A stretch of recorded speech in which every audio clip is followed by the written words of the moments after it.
Hi guys, आ चुके हैं हम एक न्यू एपिसोड लेके। जैसा कि अगले एपिसोड में हमने देखा था, देव और माइक गुआंग को हरा नहीं पा रहे होते हैं, लेकिन तभी वहां पर रेड क्वीन का टेंटिकल आ गया होता है, जिसकी वजह से उन दोनों की पावर्स बढ़ जाती है और वो लोग एक न्यू फॉर्म ले लेते हैं जो कि गॉड जैसा दिख रहा होता है। और वो दोनों मिलकर गुआंग को बड़ी बुरी तरीके से हरा देते हैं। उन लोगों की पावर्स बढ़ते देखकर शेन जुन युआन को भेजता है। दूसरी तरफ माइक के फादर घोस्ट डीमन को मारने के लिए खुद को सेल्फ डिस्ट्रॉय करने की कोशिश करते हैं, जो देखकर माइक उन्हें बचाने की कोशिश करता है, लेकिन जुन युआन उसे रोक लेती है। लेकिन तभी वहां पर रेड क्वीन की एंट्री होती है।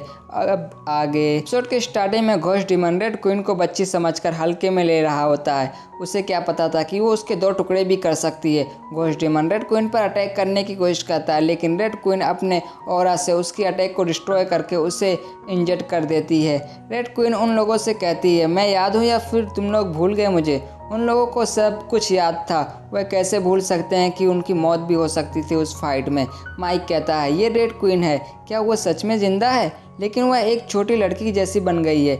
माइक को तो उसके खजाने की याद आ रही होगी। हाउ कहता है, ये कैसे हो सकता है? वह बर्निंग डिवाइन फ्लेम से कैसे बच सकती है? ये वापस जिंदा होने के बाद भी उसकी पावर्स कैसे बढ़ गई? उसने इन 2 इंसानों को बचाने के लिए अपनी जान को जोखिम में डाल दिया था। क्या ये पेलेस बीट की वजह से हो रहा है? अगर ऐसा है तो हमें उन्हें ख़त्म करके पेलेस बीट को हासिल करना होगा। शेन और हाउ दोनों डीमन फॉर्म में आ जाते हैं और रेड क्वीन पर अटैक कर देते हैं, जो देखकर रेड क्वीन भी उन पर अटैक कर देती है। माइक की मॉम पूछती है, ये लड़की कौन है? जिस पर माइक के फादर कहते हैं, मुझे नहीं पता, लेकिन वो हमारे साइड से फाइट कर रही है, हमें भी उसका साथ देना चाहिए। माइक के पेरेंट्स रेड क्वीन की मदद करने के लिए डीमन घोस्ट पर अटैक कर देते हैं। दूसरी तरफ माइक भी जुन युआन के ट्रैप से बाहर आ जाता है और जुन युआन के डीमन फॉर्म पर अटैक करके देव को वहां से टेलीपोर्ट कर लेता है, जो देखकर जुन युआन वापस से इन पर अटैक कर देती है। लेकिन रेड क्वीन अपने टेंटिकल से उस अटैक को डिस्ट्रॉय कर देती है और उस टेंटिकल की पावर्स देव और माइक के अंदर आ जाती है।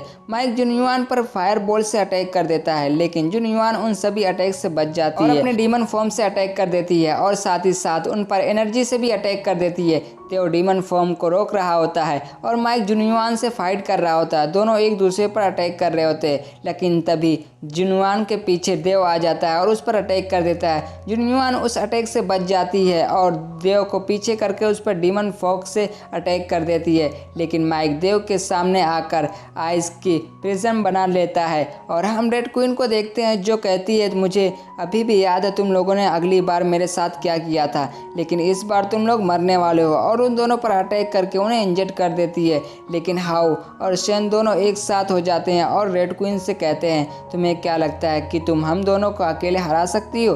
रेड क्वीन कहती है, तुम्हें पता कैसे चलेगा जब तक तुम मेरे से फाइट नहीं करोगे, और कई सारे टेंटिकल से उन पर अटैक कर देती है। और हम दूसरी तरफ देखते हैं माइक के प्रिज्म के अंदर से एनर्जी निकलने लगती है और हम अंदर देखते हैं दोनों वापस से उसी गॉड फॉर्म को एक्टिवेट कर लेते हैं। तभी जुन युआन अपने डीमन फॉर्म से उन पर अटैक कर देती है, लेकिन देव और माइक उस पक्षी को पैर पकड़कर वहीं पे पटक देते हैं। जुन युआन वापस से उन पर अटैक करती है, लेकिन इस बार भी देव और माइक मिलकर उस पक्षी की बुरी तरीके से पिटाई कर देते हैं और उसे दूर फेंक देते हैं। लेकिन तभी जुन युआन अपने डीमन फॉर्म की एनर्जी बढ़ा देती है। देव और माइक स्वॉर्ड से जुन युआन पर अटैक कर देते हैं, जिसे रोकने के लिए जुन युआन सील बनाकर रोकने की कोशिश करती है, लेकिन वह स्वॉर्ड सील को तोड़ते हुए जुन युआन के डीमन फॉर्म को डिस्ट्रॉय कर देती है और वह अटैक जाकर जुन युआन को लगता है, जिसकी वजह से वह इंजर्ड हो जाती है। और माइक के फादर डीमन घोस्ट पर कंटिन्यू अटैक करने लगते हैं, लेकिन तभी डीमन घोस्ट उन पर अटैक करके उन्हें पीछे कर देता है और रेड क्वीन शेन और हाउ पर अटैक कर देती है और उन्हें बुरी तरीके से मारने लगती है। और हम माइक के पेरेंट्स को देखते हैं, दोनों मिलकर डीमन घोस्ट पर अटैक करके उसे इंजर्ड कर देते हैं। डीमन घोस्ट कहता है, तुम्हारी रोल पावर पहले से ज़्यादा स्ट्रॉन्ग हो गई है। माइक के फादर कहते हैं, लगता है तुम्हारी एनर्जी खत्म हो गई है, जो सुनकर डीमन घोस्ट हंसने लगता है और ग्रैंड एल्डर के पास जाकर अपने आप को सेल्फ डिस्ट्रॉय कर देता है, जिसकी वजह से ग्रैंड एल्डर के ऊपर थंडर गिरती है, लेकिन ग्रैंड एल्डर उससे बच जाते हैं। और हम रेड क्वीन को देखते हैं, जो कि हाउ और शेन पर अटैक करके देव और माइक के पास आ जाती है। देव और माइक वहाँ पर स्वॉर्ड की सील बना लेते हैं और जुन युआन पर अटैक कर देते हैं। जुन युआन उस अटैक को रोकने की कोशिश कर रही होती है, लेकिन तभी देव और माइक सभी स्वॉर्ड को एक साथ मिलाकर एक बड़ी सी स्वॉर्ड बनाकर जुनयुआन पर अटैक कर देते हैं, जो कि जुनयुआन के सील को तोड़ते हुए जुनयुआन पर अटैक कर देती है। लेकिन तभी शेन डीमन फॉक्स से उससे बचा लेता है। उस अटैक से वहाँ की सील भी टूट गई होती है और तभी देव अपने विजडम बुक की 2 टेक्निक को मर्ज कर देता है। इसकी वजह से सोल डिस्ट्रॉयिंग टेक्निक बन जाती है, जो देखकर शेन कहता है ऐसा नहीं हो सकता है। देव और माइक रोस्टेड स्टार को दूर करने की कोशिश करते हैं, जो देखकर शेन कहता है हमें उन्हें ख़त्म करना होगा और वह लोग देव और माइक पर अटैक करने चले जाते हैं, जो देखकर रेड क्वीन एक एनर्जी बॉल में बदल जाती है। देव और माइक उस एनर्जी बॉल्स के अंदर से एक बड़ी सी रेड क्वीन का टेंटिकल बाहर निकालकर शेन और हाउ पर अटैक कर देते हैं, जिसे वह रोकने की कोशिश करते हैं, लेकिन वह लोग उस अटैक को नहीं रोक पाते हैं और देव और माइक वापस से उन पर एक काफ़ी पावरफुल अटैक कर देते हैं, जिसकी वजह से शेन और हाउ काफ़ी बुरी तरीके से इंजर्ड हो गए होते हैं और ज़मीन पर जाके गिरते हैं। इस वजह से देव और माइक भी काफ़ी ज़्यादा थक गए होते हैं, लेकिन तभी वहाँ के बहुत सारे लोग मिलकर अपनी अपनी एनर्जी को देव और माइक को देने लगते हैं, जिसकी वजह से उन दोनों की एनर्जी बढ़ जाती है।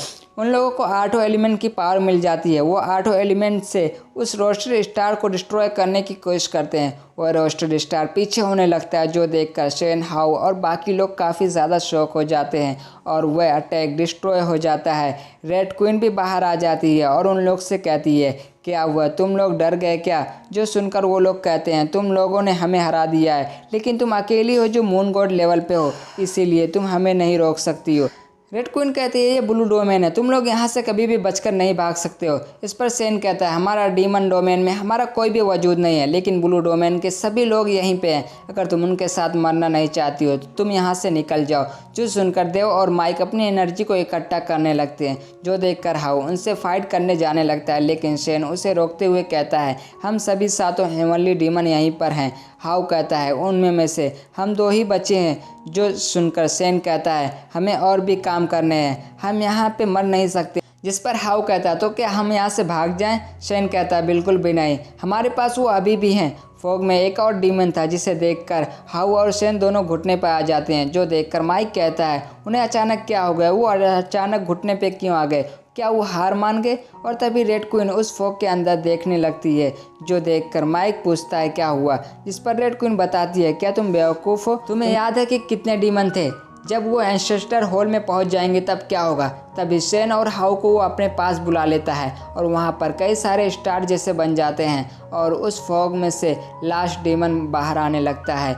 वह बाहर आने लगता है, जो देखकर शेन और हाउ उसे ग्रीट करते हैं। ये उन लोगों का राजकुमार होता है। वह डीमन उनकी बातों पर ध्यान नहीं दे रहा होता है और उनके ऊपर से चढ़कर आगे बढ़ जाता है और हम उस डीमन को देखते हैं, जो कि काफ़ी ज़्यादा शांत लग रहा होता है, लेकिन दिखने में काफ़ी ज़्यादा पावरफुल लग रहा होता है। वह अपना नाम बिग डिपर बताता है। उसे देखकर रेड क्वीन कहती है तुम सिर्फ स्टार गॉड लेवल पे हो, क्या तुम हमसे अभी भी फाइट करना चाहते हो? बिग डिपर कहता है मैंने डीमन के साथ ट्रेवल किया है, मैंने सुना है कि तुम इंसानों में एक कहावत है, वादा किया तो निभाना पड़ता है, हमें पहले शर्त पूरी नहीं किया है। मुझे तुम्हारी फाइट देखने में काफ़ी ज़्यादा मज़ा आया, चलो एक कंपटीशन करते हैं और इस शर्त को ख़त्म करते हैं। उसकी बात सुनकर रेड क्वीन को गुस्सा आ जाता है और उस पर अटैक करने जाने लगती है, लेकिन तभी माइक उसे पकड़कर दूर फेंक देता है, जो आकर माइक की मॉम के गोद में गिरती है। माइक की मॉम उसे देखकर काफ़ी ज़्यादा खुश हो जाती है। माइक बिग डिपर से पूछता है अगर हम शर्त को चालू रखें तो हम शर्त जीतने पर क्या लगाने वाले हैं? बिग डिपर कहता है अगर तुम हारे तो तुम मेरे साथ डीमन डोमेन में चलने वाले हो, अगर तुम लोग जीत गए तो हम यहाँ से चले जाएंगे तुम्हें छोड़कर। माइक कहता है ये तो गलत है, अगर तुम जीते तो हमें पैलेस बीट के साथ तुम्हारे साथ चलना होगा, अगर तुम लोग हार गए तो तुम लोग बस यहाँ से चले जाओगे, ये तो गलत है। बिग डिपर कहता है तो तुम्हें क्या चाहिए? इस पर देव कहता है अगर हम जीते तो कोई भी डीमन ह्यूमन के तीनों रियल में 100 साल तक नहीं आएगा। बिग डिपर कहता है ये तो बहुत ज़्यादा है, अगर तुम चाहो तो हम डीमन को 100 साल तक ह्यूमन के टेरिटरी में नहीं आने देंगे। देव इसके बारे में सोचने लगता है, लेकिन तभी माइक हाँ कर देता है, जिसके लिए बिग डिपर भी मान जाता है। माइक देव से कहता है मैंने सही किया या नहीं, हमारे पास काफ़ी टाइम होगा कल्टीवेशन करने के लिए, हमारे पास पेयरलेस बीट भी है, हम 10 सालों के बाद मून गॉड लेवल पे पहुंच जाएंगे या उससे भी ज़्यादा लेवल पे। लेकिन देव माइक पर गुस्सा करते हुए कहता है अगर हम 20 साल भी कहते तो भी वो आसानी से मान जाता है। और दूसरी तरफ माइक की मॉम रेड क्वीन से कहती है अगर तुम और भी बड़ी होती तो मैं तुम्हारी शादी अपने बेटे से करवा देती और तुम्हें अपनी बहू बना लेती। तभी ग्रैंड एल्डर माइक के फादर को अपने पास बुलाते हैं और कहते हैं अभी माइक और देव पर ध्यान दो, उनकी फाइट डीमन राजकुमार से होने वाली है। माइक के फादर कहते हैं ये लड़की हमारी होने वाली बहू भी हो सकती है, चलो मेरे बेटे के बारे में बाद में बात करते हैं। जो सुनकर ग्रैंड एल्डर शॉक हो जाते हैं और तभी हम देव और माइक को देखते हैं जो कि बिग डीपर पर अटैक कर देते हैं, लेकिन वह लोग उसे टच भी नहीं कर पाते। उसके सामने एक इनविजिबल शील्ड बनी होती है। बिग डीपर उन पर अटैक करके उन्हें उस फॉर्म से बाहर फेंक देता है, जो देखकर दोनों शॉक हो जाते हैं। लेकिन देव तो बेहोश होने लगता है और हमें एक बच्चे को दिखाया जाता है जो रो रहा होता है और यहीं पे हमारा एपिसोड भी खत्म हो जाता है।